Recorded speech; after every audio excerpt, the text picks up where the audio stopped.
আসসালামু আলাইকুম রহমতুল্লাহি ওবরাকাতুহু।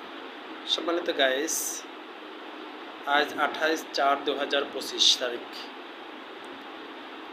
রোজ সোমবার।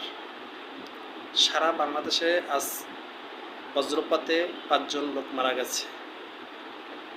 তাই বজ্রপাতে যে মানুষগুলো মারা গেছে, আমরা তাদের রুহে মাগফিরাতের জন্য দোয়া কামনা করি। আল্লাহ তাআলা তাদের জিন্দেগির গুনাহ খাতা মাফ করে তাদেরকে জান্নাতবাসী করুন। তবে আমাদের বাঙালি জাতি যারা আছে, আমরা বাংলাদেশে বসবাস করি, ধর্ম বর্ণ নির্বিশেষে সকল মানুষদের ক্ষেত্রে তাদেরকে বলতে চাই, ভাই, আল্লাহ তাআলা আমাদেরকে খুব পরীক্ষা করছেন।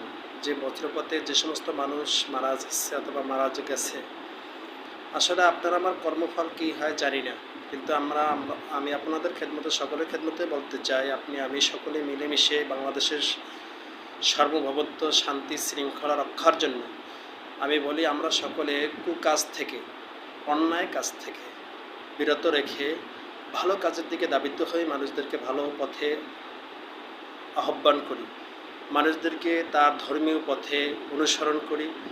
যে যে ধর্ম আছি, ধর্মবর্ণ নির্বিশেষে যে ধর্মে আমরা আছি, সকলে যার যার ধর্ম শেষে পালন করি। মানুষের প্রতি মূল্যায়ন করি, মানুষকে সম্মান করি, মানুষ সেবা করি, মানব সেবায় আমরা কাজ করি, মানবের প্রতি, মানুষের প্রতি আমরা দয়া মায়া অনুগ্রহ করি। তাহলে আল্লাহ তাআলা আমাদেরকে দয়া মায়া অনুগ্রহ করবে।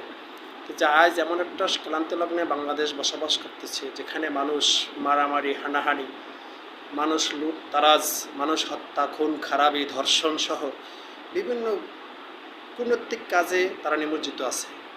এই সমস্ত কাজ আল্লাহ কখনো পছন্দ করে না। ভাই, আমরা শিক্ষা নিই। আজকে আল্লাহ তাআলা যে বজ্রপাতে যে সমস্ত ভাইরা মারা গেছেন, আমরা তাদেরকে দ্বারা শিক্ষা দিই, আল্লাহ